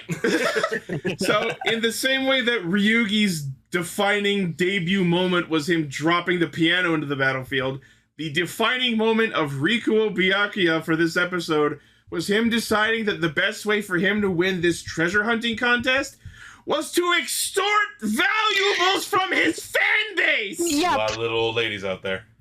Yep, the little old man and lady, and then later he gives it back with an autograph on it. That was funny. That also, okay, I will say that it was kind of funny and a little like backpedaling. That it was like, all right, he gave it back, but like in the moment while I was watching the episode for the first time, just to see him actually extorting treasure and valuables from his fan base, on a letter, just like, holy fucking shit! I mean, I thought it would have been funnier if they had just gone with that, like, and maybe he like paid him for it later because he is rich. I'm assuming. Like, so but it's hard to say because he's like a fallen idol. I want to know too, like, if these older, this older couple, like, I wonder if they were someone in the history of Sentai or Toku. Oh, like their actors played characters. Yeah, because that's been happening a lot lately. Where, like, wouldn't surprise me. Like, so again, sorry on this. Again, I could be proven wrong, but I think it would be super funny if they lean towards this, where his fan base is only like older people. I hope so. He has no young fan base, like young-based fan base. That would be pretty funny. Because, like, how long has his career been going on? How young was he when he started? Maybe he just like sometimes you appeal to a certain demographic and you lean into it. It's true. Yeah.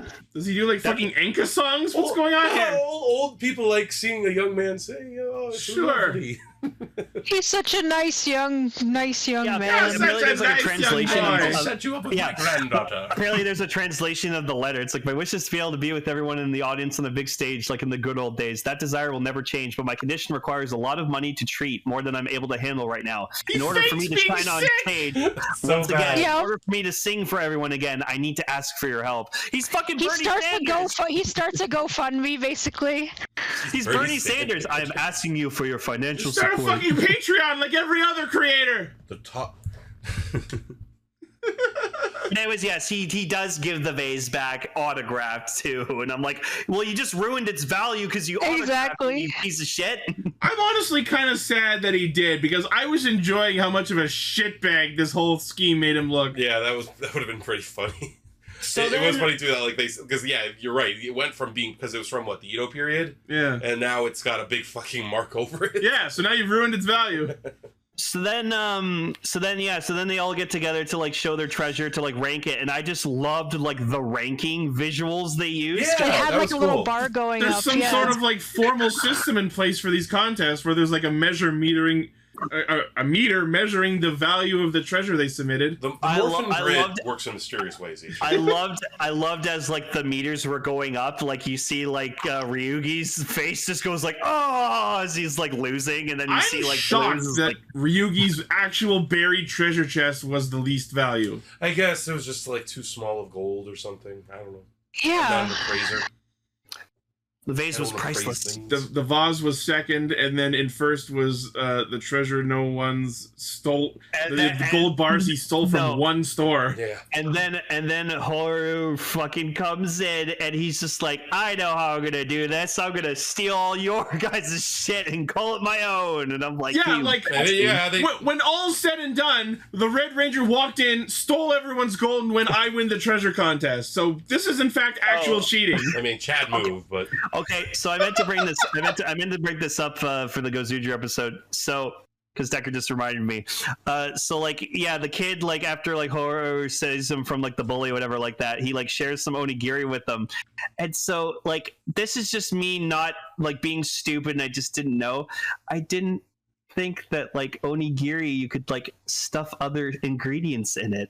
I thought it was always just rice wrapped in seaweed, and I was like, why does Japan love this like simple food so much? And I'm like, oh, it's probably because you could put more stuff in it than just rice and seaweed. When I saw that scene where he saved the kid from the bully and he was like, would you like a piece of my treasured onigiri? I fully thought we were going to go into... I thought that was going to be the treasure too, but nope, extortion. He walks out into the treasure battle with the onigiri and went, the greatest treasure of all, a child's beloved food. No, I 110% thought that was what it was going to be, but... But no! No, he just eats it. He just eats it, he's like, whatever. And yeah, we get red stock henshin, which is great. Yep. And then we get all the intros and stuff with like all their people, and then like Cassius Bale like comes out in like a fitting rage, just like in his own fucking mech, and it was fucking sick. The Mook has his own mech, and its name is Crossandra. What the fuck? Oh, is that what his name was? Amazing. The mech's name is the Ayer Crossandra. And we gotta talk about how this is where we find out that he also has a picture of him with a candle, and it's perfect. The picture's perfect. The way he's holding it is perfect. This mook is like full-on gay for Fire Candle, and I'm here for it. Which is such a fucking shame because he is immediately murdered. Yeah. Okay. So let's talk about it. So Ryugi's like praise to Tegasword, being like, "Lend me your strength," and literally he lets him become like Tegasword Yellow, and you could just tell he is like in pure bliss. This is the happiest fucking moment of his entire life. Can you blame him? God. It's so fucking funny that he literally prays to summon the Zord and then joys from being inside him. No, and this is where now, like, so now, like, they explain, like, oh, we decided to just, like, have them be, like, in a different outfit and they're just not morphed while they're in the mech so they can be more expressive. And honestly, I'm fucking here for it. It's awesome. It gives the actor more to do shit. I hate to be contrarian about it, but whoever decided that clearly doesn't understand the subtleties of suit acting. We went over this a while ago. Remember that shot of Wizard doing the laundry? No, but like this guy's so expressive, so like I want to see him being all giddy and excited that like he gets to pilot his god as a fucking robot. I'm not against it. I just think the reason behind it is misguided. Also, they're wearing the White Ranger armor. What the hell? Yeah, we haven't fully addressed that. Like, it has to be a reference, right? Like, it's too on. But, like, why? Why not? Westerners watch this. Sure. That might be it. It's like, hey, let's throw one out. But I think this is very interesting, and this ties back into what I was talking about last week about the fact that Gozyuger was designed for each member of the team to be as powerful as a Kamen Rider would be. And it's very interesting how they chose to divvy them up for the combat section in the back half of this episode. That was neat, yeah. Red Ranger goes and fights the Monster of the Week. Blue Ranger fights a bunch of mooks and shows off the change gimmick, and Yellow goes and does the Megazord battle. And these all happen at the same time. Which, that's a cool dynamic to have, like, during, like, a Sentai episode. Like, different parts of the team attacking different aspects of the villains, yeah. Yeah, and by the way, the whole blue turning into Boon Red, I fucking hate the design choice. Oh, no. Yeah, no, I need to get into that. So, I honestly, like... If it was like changed into any Ranger or whatever like that, and he was just like he turned into Boom Blue and he was just Boom Blue but using his like Lion Blaster, like that's cool. But I actually like that they have like the Gozyuger armor over the Ranger form. I think that's cool. It makes them like stand out more, and you can tell which member of the team it is. So I like it. I think cool. What they should have done is halfway between what they did and what you described. What they should have done is he turns into Boon Blue, like the correct color matching his color, but then have the Gozyuger chest piece over it. Like, look at that shit. It's red. It's the red Zero Ranger with the fucking Gozyuger armor on. It's fucking sick. I love that. This makes me wonder how they're going to handle suits that already have armor on them. You know what I mean? Oh, like, like Kira Major and... Maybe it'll just be like how they do it with Gavv. It's just not there, but you're meant to assume it is. Just replace the existing armor with the new one. King Oger will be interesting if he like takes Kuwagata Oger's ring. Yeah. Shall see though. But anyways, I like it. I think it's cool. It's like a nice, like interesting, different take on like changing into another Ranger. So I'm here for it. I'm looking forward to more. Also, something else that I noticed during the Megazord battle specifically, I'm wondering if there's any narrative significance behind the fact that both the Tegazord and the mechs that the villains are piloting seem to have an identical control scheme. They both have the same levers and handles and shit. What if the villain, like that queen, what if that's like Tegazord's like wife? That is an awesome theory. I was actually going to say that during the episode. I forgot. Lane, thank you for saying that. The queen's name is Tega June? Oh, it's definitely his fucking wife then. This is happening. Or siblings. We got the queen is the left hand! That's perfect! There you go. What? The queen is the evil queen leading the fucking no ones is the left hand. I love that theory. Oh, that makes sense. The left hand, the right hand. The whole show is just about their messy divorce. It's a fucking. It is. It's crap. It's Toriel and Zazgor. Atar says Gozyuger is just one big messy couples counseling session. This is what happens. The kids run rampant. Oh my god, this is great. Yeah, she's Crazy Hand.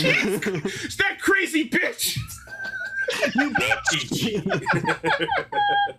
that explains so much. There you go. That's awesome. Oh my god. That's awesome. We solved it in solved episode the 2. mystery. We beat you, show. We figured you out. Episode 2. Oh my god. Gotcha. That's awesome. Anyways, Tega Sword Yellow is fucking sick and it power bombs fucking what's its face. I love it design wise. I don't understand why its finale called Hammer Crush is not a hammer attack. It just shoots out chains. That's not a hammer. It has T-Rex head for hands. It's fucking dope. It's like Megatron but doubled. Yeah. So Red does his whole combo cancel animation bullshit with the monster, defeats it. Blue defeats all the mooks with his blue and red power, and then Yellow beats the shit out of and then Ryugi fucking goes to the cafe, converts it into a Tegasword themed cafe where they have a Tegasword fucking memorial like propped up on the staircase shrine. Shrine, and then like a Tegasword themed like omelet. So I'm like, oh my god, looked yummy. So and he's Ryugi's like the manager of the cafe, and he's got like a sash that says he's the manager, and I'm like, oh my god. So what you're telling me is this asshole ran away from his family, started a cult to the Tegazord, and somehow became rich enough to just straight up buy the fucking cafe. Buy a cafe, yeah. I don't think he wanted. I think he just convinced her to like change it. It did seem like she wasn't maybe he like indoctrinated her. No, exactly. That's how these cultists work, Ichi. Like, they get into your fucking head and they make you spend money on their cult. That's how they get funded. Which is hilarious that he took over the cafe, but like didn't help Haru as much as like he still owes rent. He's the best character in the show. This guy's scamming everybody. Oh my god, what an asshole! And then I fucking love how low key it's like. So like, what happened to all the gold? Well, obviously we turned it into the police and we returned the vase back to the family. You what? Obviously, we're not assholes. We're here to save the world, not steal from it. It's just so. It's so fucking funny how hard they went with all this nonsense and then just like backpedaled in such a low key, like a fucking course. What did you think we are? We're soldiers, not monsters. We are in for a good year, you guys. Like, oh my god, this show's gonna go fucking bananas. I fucking love this show so much already, and we're only 2 episodes in. I'm so happy 2 episodes in we figured out what the villains are. They're just the other side of the same coin. Yep. Yeah, so next week we get Prime Minister Don Momotaro. I can't fucking wait. Don Brothers is just back, immediately baby. deflate all my joy. Yay. Don Momotaro's back, and he's the fucking Prime Minister of Japan! And he's played by Mishima from fucking Ultraman, I forgot which Ultraman. Taiga, that's right. Oh, Taiga was so bad. I forgot about Taiga. Also, we get to see Tegasword Blue, and Gozu Eagle jumps in. It's Taiga Sword. Yeah, look at this guy. He's embracing the spirit of fucking Don Momotaro. It's great. I will say I love that he's got the fucking sash on him. It's very suitable. I want him to do the roll call. It looks like he might. I hope someone, and then there's this famous shot of just It's like him leaving up with the fucking guitar over. Someone's gonna cosplay that, like 100%. The fact that Tsutsumi showed up like right at the end of this episode makes me wonder if he's gonna be like an ongoing character. That would be awesome. I'd like that. I'd like that too. It's King over. Oh my god! Anyways, Gozyuger, 2 episodes in, you've hooked me. Someone recreated the shot with the Vex with the Goji so. That's pretty funny. That's good. That's good. Oh, I love the Toku community. We're all united. It's great. That's so good. We are united in our quest for stuff. Every episode is a reference to a Sentai. It's an anniversary series. They'd be remiss to not do that. All right, let's get some idling on. Heck yes. Featured topic. All right, Emily, please describe to us this year's Precure series. Give us the preamble. Okay, so this year is you an Idol Precure, and Honestly, it's pretty self-explanatory. The title kind of tells us everything we need to know. I will say it seemed very, very uncomplicated compared to other Precures I've seen. And the best part is they're back to fighting the monsters. Yeah, a lot of people are very happy about this. Yeah, I loved it. I loved seeing her just like fucking punch the monster and just went flying. I was like, hell yeah. It was so fucking funny and such a well-timed coincidence that this episode also starts with a fucking Momotaro reference. We were like, oh no! It does. No, and I retweeted something and like put it in the Precure chat. Someone like took the shot of like it going down. It's like, oh, is it actually Momotaro? And then they just cut to a clip of Don Momotaro. Yeah, I know, it was so good. I was like, fuck yeah, that's so good. Oh man. So we get introduced to our main character, Uta, and then we meet the mascot who hatches out of the the peach-shaped digi-egg. Turns into Purirun. Purirun is the guy. As I said before, guy. Alolan Kalumon. I did not even think that, and I feel pretty pretty dumb for not realizing that. But I didn't think of it either. I'm just so Digimon coded because that was my first fandom.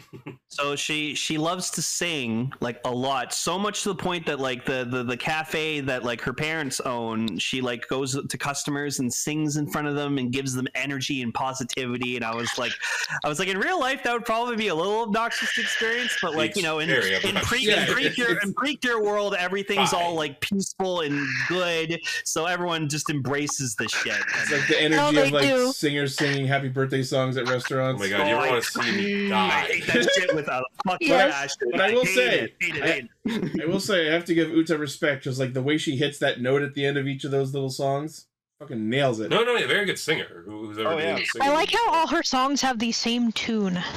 Yeah, and her dog has one song. You can confirm this for me. She has the one song that she sings every episode, probably with just slightly different lyrics. So far, yes. Yeah, so she's like Zox. God damn it! That goes with like, you know, kids tend to do that too. They have one song they like. Yeah, that's true. If the lyrics are different like every time she sings it, but it's the same tune. Which means at the end of the show, there's going to be like an album that's just like a compilation of all of them. It's like the Zoolander calendar. So I gotta say, I love the ending song for this fucking show. No, the opening and ending this year are god tier, which I mean they had better be since the song about singers. Yeah. I mean it's a season about singers. By the way, I just want to quickly aside. Gar told us to go watch the episodes on Crunchyroll, not realizing that not everyone has a fucking Crunchyroll subscription. So I had to go to my usual anime watching site, which has an interesting feature that not a lot of other sites have, where it like automatically skips the opening and ending, because if you're watching a long-standing show for a long time, eventually you get tired of hearing that. I couldn't figure out how to turn that off for the first episode while we were watching it, so it wasn't until the second episode that Sel and I got to see the opening and ending. The opening is alright. I will say, the ending song, genuine banger. Yeah, no, it's super good. No, the ending is really, really good. I like the opening too, but yeah, no. You know what's the only show I've never skipped the intro, I think? The Simpsons. I'm not kidding. Understandable. Well, yeah, because there's a new fucking couch gag every episode. Yeah, so that's why. That and it's just that music is so like. Yeah. Well, yeah. Nice. Sometimes you get the short one. Sometimes you get the very full version. So sometimes the circus comes at the end. Yeah, and then there's my favorite version, the hurricane. That's how I learned. That's how I learned about Nimbus clouds. Was because my teacher used to call them Simpsons clouds. So I like that. That's a great way of putting it. The Nimbus. So she helps Purin find the idol. Yeah, to help save their kingdom. Yeah, so we get the exposition about how Purirun is looking for the Idol Precure to bring light and save Kira Land. And I'm getting Kira Major flashbacks. But along the way, Purirun makes pretty much no effort to stay hidden, listening to songs, buying merchandise, buying a hot dog with Uta's money, eating the whole hot dog. As soon as I saw that, I'm like, it's gonna eat the whole fucking hot dog, isn't it? And then it did. Yeah, like they made. I love the shot. Like they make her like buy like something, and it cuts to her like holding her purse, being like, "That's my allowance for the month." Well, we can split the hot dog and then put it in just He just eats it. It's like a $6 hot dog too. But I thought it was decently interesting how like the opening bit of like the front half of the episode is like, you're the protag. No, I'm not. Yes, you are. How about I help you find the protag? Okay, and then we waste like 5-10 minutes searching for the protag.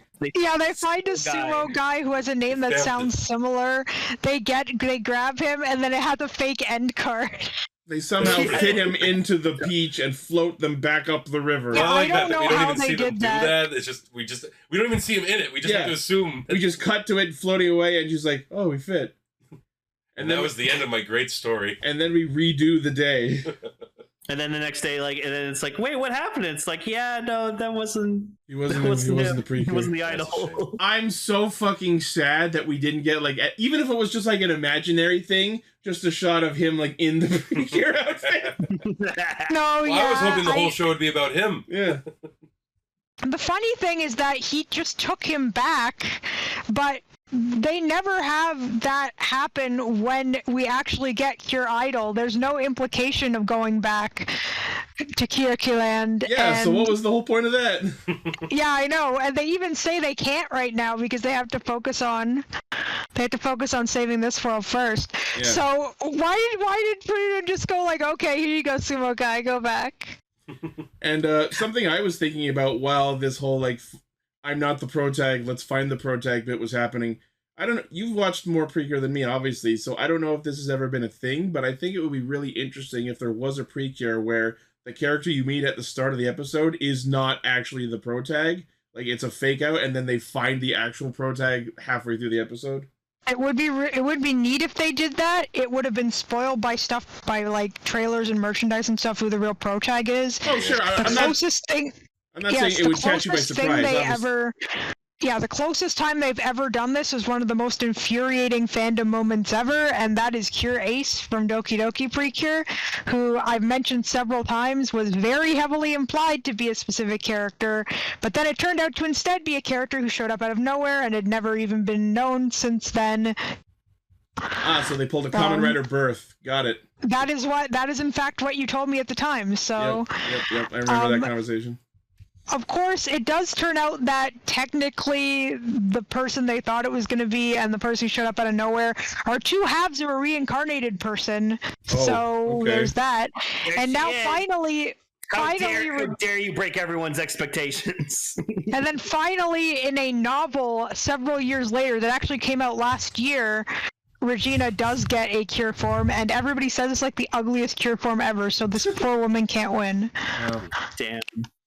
Enough about that. Pokemon villains. We cut to the villains, and Cell and I literally out loud at the same time went, "What's with this fucking Pokemon villain?" Like exact design, like dimensions I expect from like a Pokemon. And then a sentence later, they introduced themselves as Team Chokiri. I'm like, all right, this is just a fucking Pokemon evil team.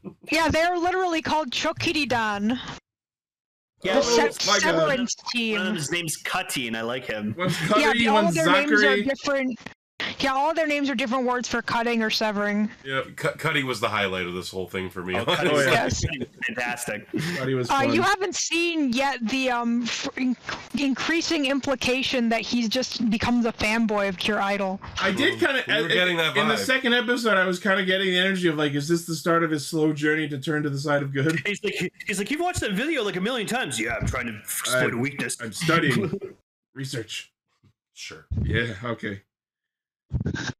So like there's this one customer that she sings to, and she's just debuting her new manga, and then she's like showcasing her manga at like a store or whatever, and then like Cuddy finds her and he goes, "Oh, she's got a lot of ugly Kira in her. You got to get rid of that." And he like pretends to like tug a rope out of her, and she's like, "Ah!" and then that's like when I start getting Sailor Moon flashbacks. It's like, I will expose your heart the crystal. monsters of the week this time around are made out of the ribbons inside people's souls, which represent their passion. Yes. And then they turn into Makuranda, aka giant fucking Digimon. Yeah, They did have Digimon. it's a manga with a pompadour. Yep, and they use attacks based on what they're. Yeah, the victim of the week this week is a manga artist. Look at his proportions. I cutting. love it. This guy, like for real, I love peak character design. I love the scissors on the jacket. Yeah, He looks like he belongs in like Inspector Gadget. No, he does. He's like a member of MAD. I find the other two. No, too, Cuddy is they're a great design. No, he's great. Yep. So yes, the monster starts rampaging for the sake of bathing the land in darkness or something generic. And just like in Gozyuger, the human who spawned the monster is like trapped inside it. Yep. So what the is thing with this season also seems to be a darkness versus light theme. Yeah, I got that. With like vibe a lot. literal light and passion as metaphorical light, as well as darkness and the lack of passion being metaphorical darkness, which is kind of weird considering it's also about singing, which is sound and not light. Yeah. So yeah, there's Shokin and Zak. What was the other guy's name? Zakuri. Yeah. He's got really big shoes. Those shoes look too big for him. Oh my god. Yeah, he's got Sideshow Bob feet. I have Sideshow. His hair is kind of giving Gallade. Again, these do look like Pokemon characters, right? They do look like Pokemon characters, but their actual leader is not actually present. That would be Darkeen. That would be very vaguely shadowed Queen Beryl, aka Lady Darkeen. Yeah, I want to see what she looks like eventually. It's interesting because when they revealed that the queen of Kirakilan was called Picarine, and then it's Darkeen.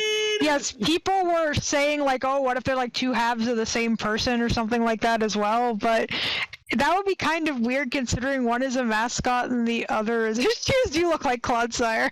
Decker, if you're still here, oh no, Decker's not here anymore. Damn it. Shop those on his feet. Yeah, shop Clodsire's on his feet. But yes, we in episode 2 we do meet we're not done with episode 1 yet. We do meet Queen Picaline, and she's great. The hair is vaguely upsetting. We'll get to that. So episode 1, so the monster starts rampaging, and our main character Uta decides, how do I stop this giant rampaging monster? By running up to it and singing at it. Of course. Did it work? But then that eventually unlocks her ability to become Cure Idol. Because she's brave. Yeah, the power of brave courage and friendship and Sailor Moon. And singing. Yeah. So we get the henshin sequence, which is like just a feast of lights and colors. Oh, yeah, I think it's a pretty good one. This season in particular has a pretty different aesthetic than the last few seasons have. It's very bright. Now, in Precure tradition, as we've watched several Precures before, usually when they first debut, they jump really high and they make a and don't know what they're and they're surprised by how high they can jump. I didn't say it, but you could tell by the look on her face she was thinking it. She's like, "How am I jumping so high?" You should do a heckin' big jump. And now, they don't have to say it. It still counts as the Precure first jump there. I need to get into this now because I've been very patient. I wanted to bring this up at the very start of this fucking discussion, but I need to bring this up. I think she might have what I think is the greatest Hisatsu I've ever seen in Precure ever. Her Hisatsu is literally a fucking concert. Yeah, this is the first time she puts the monster in a fucking seat and she just performs a fucking song in front of the monster. They have had things kind of similar to this before, but they've never gone this hard on the final attack literally being a concert, except it isn't, because they just do a concert and then the final attack happens after. I was in awe. Yeah, no, and it's like this cool, like fucking like Nightwolf fatality beam of light that goes down. I was fucking but like so the song is not the Hisatsu. The Hisatsu comes after. It's the build up to the but still, like she puts on a fucking concert. It's a fucking Idol themed show. If you didn't think there was going to be a concert as part of her battle kit, you were fooling yourself. I just love to. No, it's not that. I just think it's funny that she does the whole concert, but that's not what purifies the monster. She just throws an attack at it after. But you see a distraction. You see the monster like during the song, like dancing with their light sticks. Yeah, sitting in his big puffy chair, waving his little lights. It's like I love the idea of the monster you're unfortunately. thinking, like, sorry. Okay, no, you go first. Something that you're unfortunately not going to see because you didn't watch episode 3 is that it's Precurary does not only cheer on Cure Idol, and I think it's really cool that that's a thing that she does, but also changes their light color depending on which Cure they are cheering on. Oh, that's cool. So when Cure Wink debuts, which you didn't see because you didn't watch episode 3, Precurary takes out a blue light and starts cheering for Cure Wink. Aww. Were you gonna say something? I just like the idea of, like, you know, because like you're saying, like the attack doesn't happen until the very end, and the monster's clearly into it by the halfway point. So I'm picturing the monster like, man, the power of music really has changed me. I'm gonna turn over a new fire the laser to death like a fucking orbital strike. Yeah. It's so fucking funny that like the whole concert is just like a distraction tactic. It's like, and then they just dancing. Blast them well, the Death Star on the moon base needs we had to give it time to get into position. Got a line. Aiming the laser. So does that mean that Cure Idol is a helldiver? I've been just replaying Helldivers too. It's fucking amazing. Precure mod when? Okay, and so they defeat the monster, and then it like the ribbon inside her soul gets fixed, but then it turns into like a little fucking ribbon Pokemon badge, and then they keep the badge. And my immediate thought was, didn't that come from inside the victim? Don't they need that? Isn't that a part of their soul? I don't entirely know what happens there, but in every episode so far, they've gotten a new one of those. It's been a different color, and Precurary has said something different upon applying it. So I'm wondering if on the toy that's what it does. As Johnny has stated, there's no green. There's no green bow. And as we see, because there's no green in Precure. Green is not a creative color. And my favorite part is, as we see when they defeat the monster in episode 2, they get like a little box to put all the ribbons in, and I'm like, these are just Pokemon badges! Ichi, putting something small and vaguely badge-like in a box does not mean it's from Pokemon. But it is very close. Okay, it's very if you get all 9 badges, you can go to Precurary. Yeah, there it is. It's got the Clodsire feet. I need to get those shoes. Okay, can we get into episode 2 now? Yes. Yeah. Okay, so I'm glad we watched episode 2 because this was the very plot heavy one. So apparently, I would call it the lore episode. So Precurary fucking videotaped the entire fucking concert and uploaded it without consent, without her permission. Okay, so at first we didn't know who filmed it. So when we see the footage of her going viral, my immediate thought was, how the bloody fuck did you get the footage of like the magical background shit? Yeah, like it was that. And the answer is it was Precurary. I'm like, all right, Precurary's got like a magical cell phone with a selfie stick. So I'm like, all right, that tracks. I literally said to Ichi, see, Ichi, the show's smarter than us. It's okay. So of course, like one of like her best friend, and like I guess like I think it's the third Cure that shows up eventually because she was purple because she stood out like a sore thumb. They make a fucking Cure Idol research club. Oh boy. When they're talking about Cure Idol, Uta is all like, oh wow, you're complimenting me. I love how expressive the animation is in this season too. Yeah. They do that thing where she's absolutely not subtle about hiding her identity, but everyone else is not smart enough to pick up on it. We're just doing that. Yep. And then so we get introduced to Queen Precurary. I love when she did that. And so she basically explains, it's like, yeah, so you're not allowed to post something like that on online without the person's permission. And Bruin's like, oh fuck, I didn't realize I won't do it again. Well, and the punishment is afro. You punish her is you have to have frizzy hair. And she's like, and Bruin's like, no. And I was on board with most of this until they went like, oh, the things you've already posted, you cannot delete them. And I'm like, All right. Oh well, yeah. You know the universal rule of the internet. Just Once people it's on the have internet, it's on there forever. grabbed them, yeah. TikTok's already freebooted this a million times. I was about to say, like, I actually kind of like this like lesson we're teaching the kids. Like, don't viral is bad. That too, but like, yeah, like, you know, don't film someone and then post it without them knowing. Mm-hmm. Maybe don't film them if they don't know it to begin with. Yep. And yeah, you put something online. That's it. It's gone. It's always going to be there. And after what Iki brought up before we were taping was in episode 2, Purun doesn't take a photograph until Cure Idol literally says, "Take my photo." Yep. But then in episode 3, it turns out he taped Cure Wink's performance as well. Oh my god! Without her consent. Yes, and gets the afro hair again as punishment, or maybe they revealed that in episode 4. Fun. But so Purun, no. God damn it. Yes, I guess. I guess Purun. I cannot stay angry at Purun. I think that they are my favorite Precure mascot for a very long time. I wanted to ask you something. Nothing beats the baby for me. I knew you were going to say the baby. Yeah, the baby's the best one. Is there like a name for that kind of creature in this, like in the Precure universe? Fairies.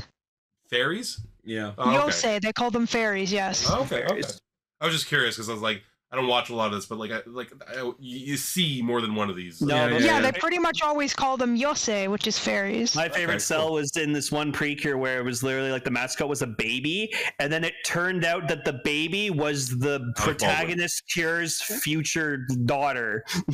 Yes, that is Hugto Precure, and it's very weird because the version of them we meet is clearly some kind of magical being, but then it does turn out that they're the future daughter of Curiel of Nana.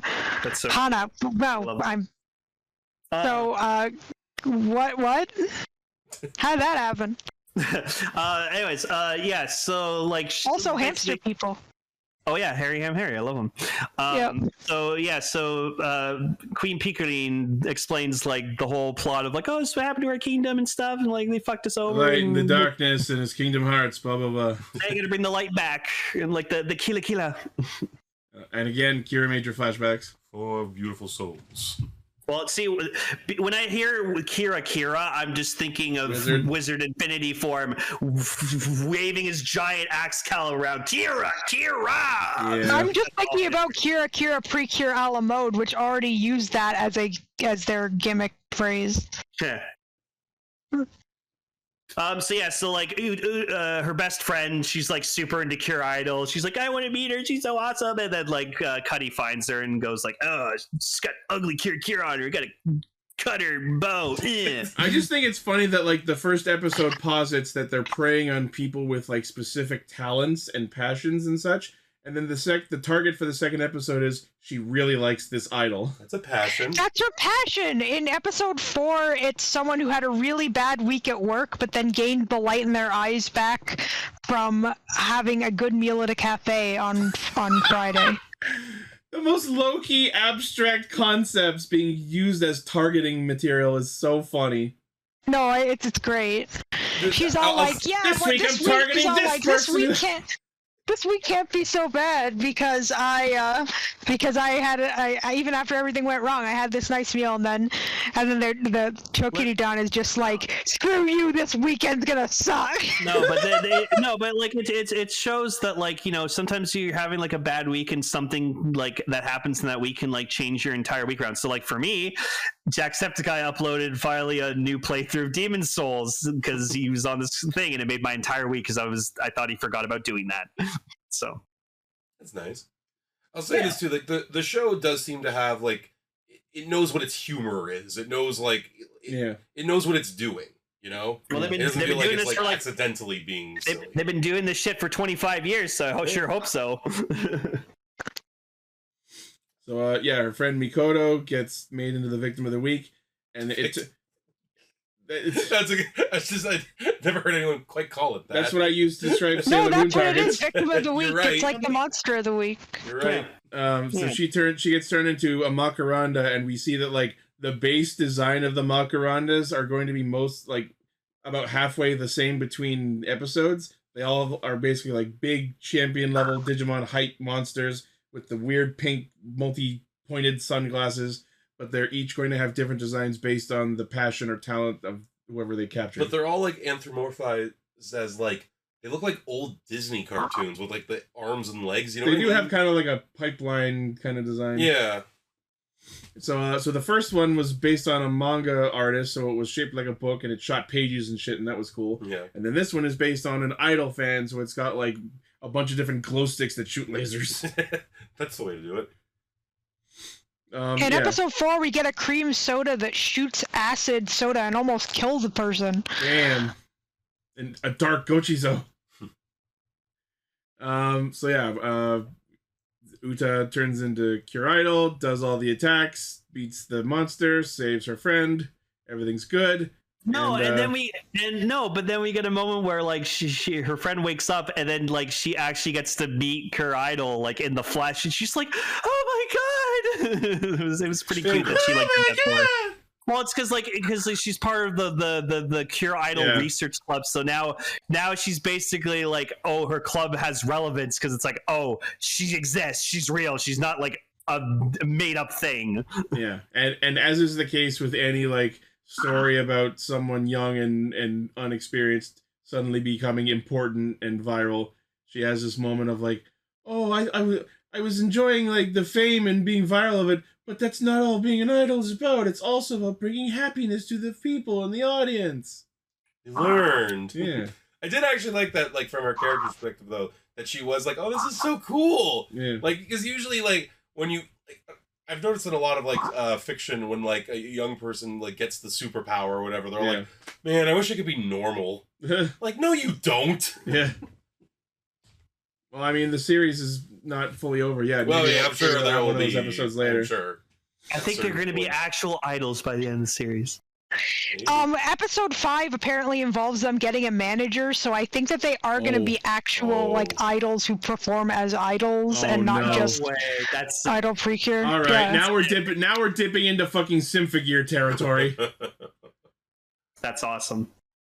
You talk about the random owl for a second? There was one shot where there was just a fucking owl on a branch with no consequence. He just, you know, I remember the owl.